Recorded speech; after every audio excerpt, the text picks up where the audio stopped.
Hey guys, it's Michael Kummer here. In today's video I want to show you how physical activity or inactivity can influence how your body responds to the consumption of carbohydrates. Now, before we get started, make sure you subscribe to this channel and you click on the little alert button so you get notified when I publish more videos like this.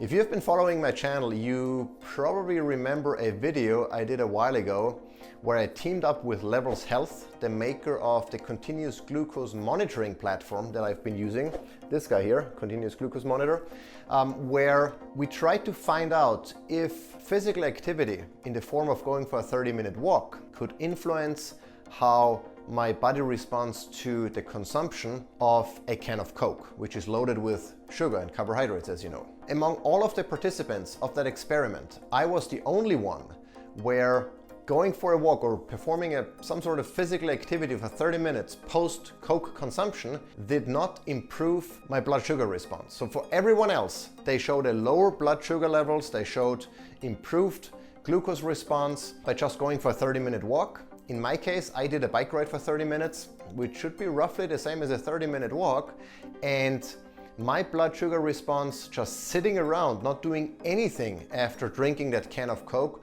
was actually better than on the day where I went for that bike ride.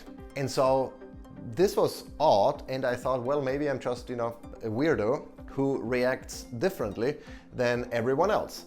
And so I wanted to repeat this experiment, but instead of drinking that piss water again, which I absolutely did not want to do, I decided to do it with a type of food that is in fact part of my regular diet, and that is raw honey.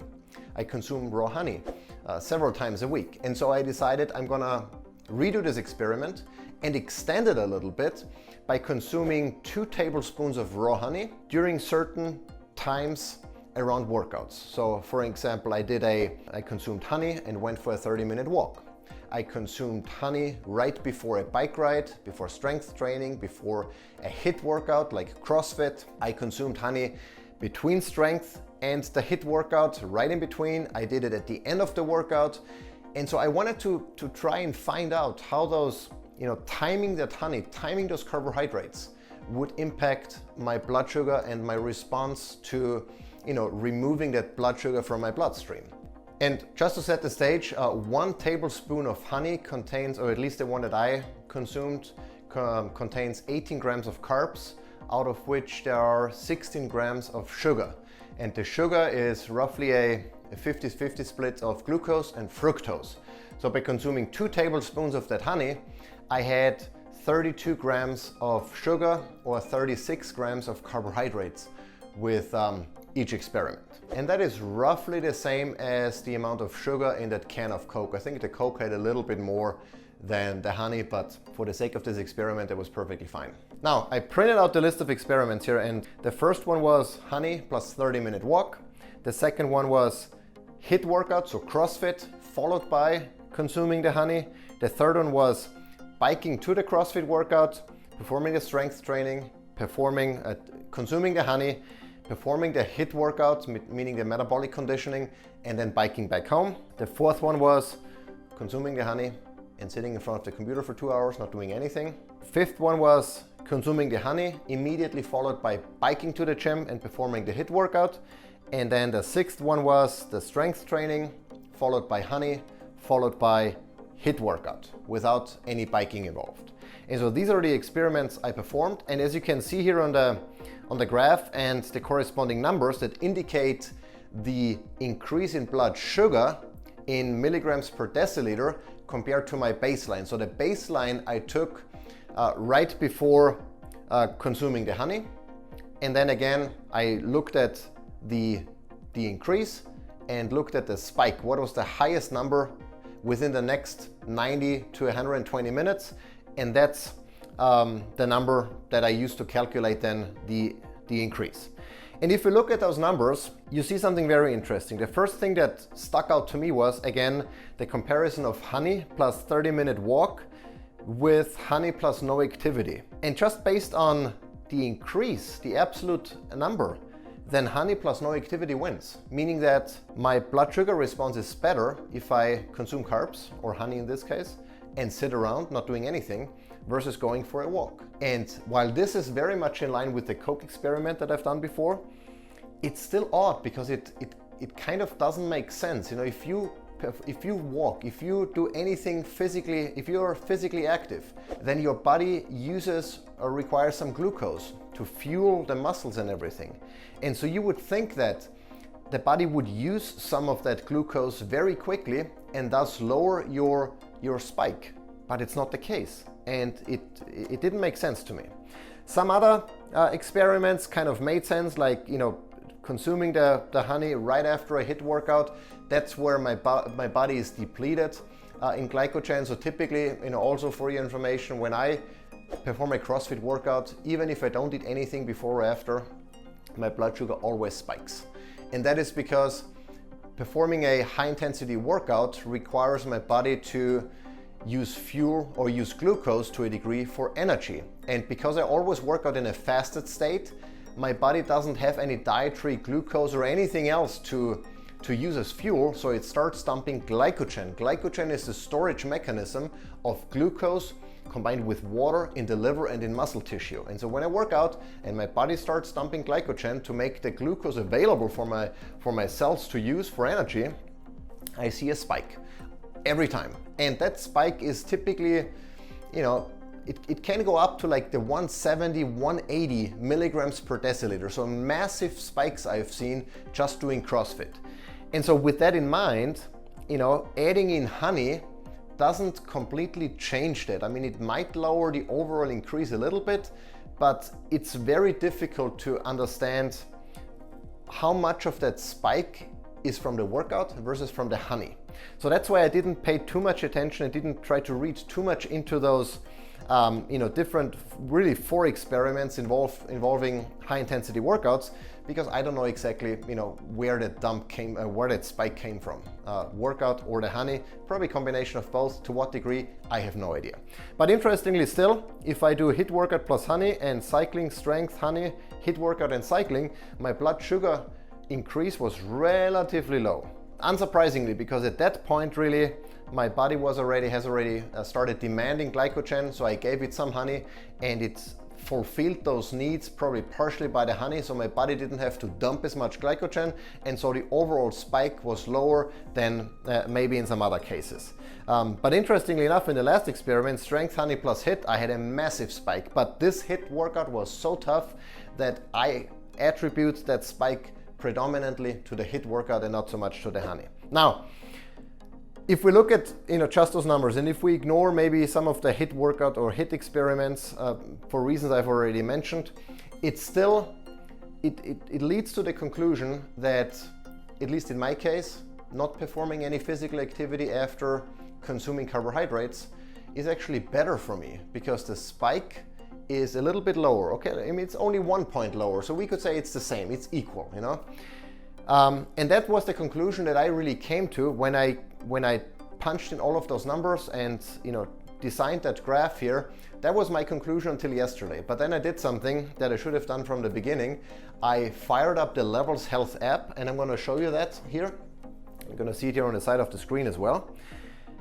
I brought it up, and there is one neat feature in this app that allows you to compare different, they call it zones, but it's different, you know, measurements or time segments where you tracked events. Like, you know, I log my food in there very often, like all the honey experiments are logged in, so I have an exact timestamp of when I consumed the honey, when I did the workout, etc.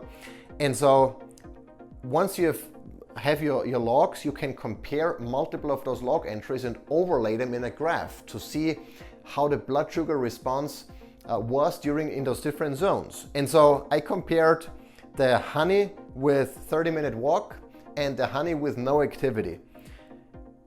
And the results were pretty amazing here. You can see that the white line is the honey plus the walk. The green line is the honey plus no activity. And while you can see that if you compare here the absolute, you can look at it from an absolute numbers perspective and relative, so in the relation between those two.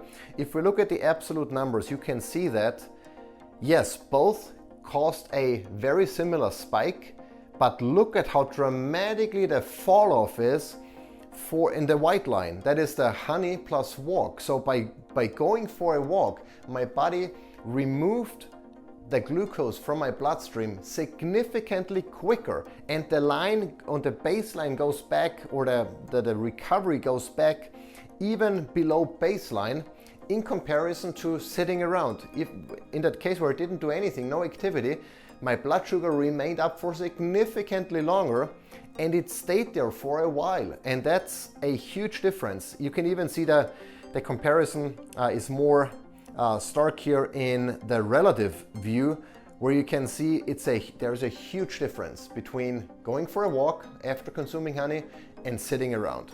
And this is amazing, because I wouldn't have figured that out by simply looking at the absolute numbers. They looked kind of the same, you know? And I could have concluded, well, it's all the same, you know, it doesn't really make a difference. But looking at the comparison, looking at the fall off and the recovery, that paints an entirely different picture. And so what are some of the lessons that I've learned is, well, I think the clear lesson is that yes, doing something, being physically active after consuming carbohydrates, be it going for a walk, taking a bike ride, or doing even, you know, moderate intensity workout, will have a significant impact, a positive impact on how your body handles blood sugar, meaning how quickly it can remove it and how quickly you can get back to baseline. Now, with high intensity type of workouts, that's not necessarily the case, because if you work out hard enough, then your body will likely start dumping glucose, and that will muddy the water here a little bit. But there is obviously a difference between blood sugar spike induced by food and blood sugar spike induced by physical activity. They are not the same. So just because you see a massive spike during a CrossFit workout doesn't mean that's necessarily bad for you. Plus, those spikes typically recover very quickly, because at that point the body is in dire need of glucose for fuel, so it removes that very quickly. That's only a transient increase. That is perfectly fine.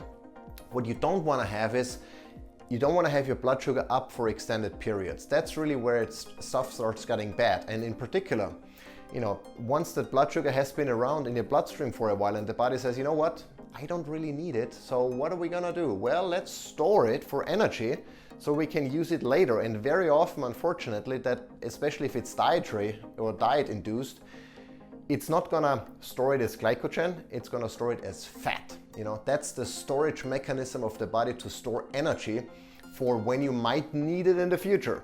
The problem is, in our modern lives, we don't need that energy in the future, because we're gonna have our next meal in a couple of hours likely, or the next morning, you know? So bottom line here really is, if you consume carbohydrates, and there's nothing wrong with consuming carbs, especially if they're good and clean carbs from seasonal fruits, from raw honey, etc., then it is beneficial if you are physically active after the consumption. Go for a walk, go for a bike ride, do something, do jumping jacks, whatever it takes to get your heart rate up a little bit, to induce your body in using that glycogen for energy, or that glucose for energy, instead of storing it as fat tissue. And that's really it. So that's what I've learned. Wasn't really a complete surprise, but it was definitely interesting to see the difference between one graph and the other. You know, it's always, you know, data can be interpreted in many different ways, and it's always important to have some nuance and to look at the context and to look at it from different angles to really find out what the data is trying to tell you, instead of jumping to quick conclusions that might be entirely wrong. And so if you like this video, give it a thumbs up. If you didn't like it, let me know in the comments what I could have done better. Until next time.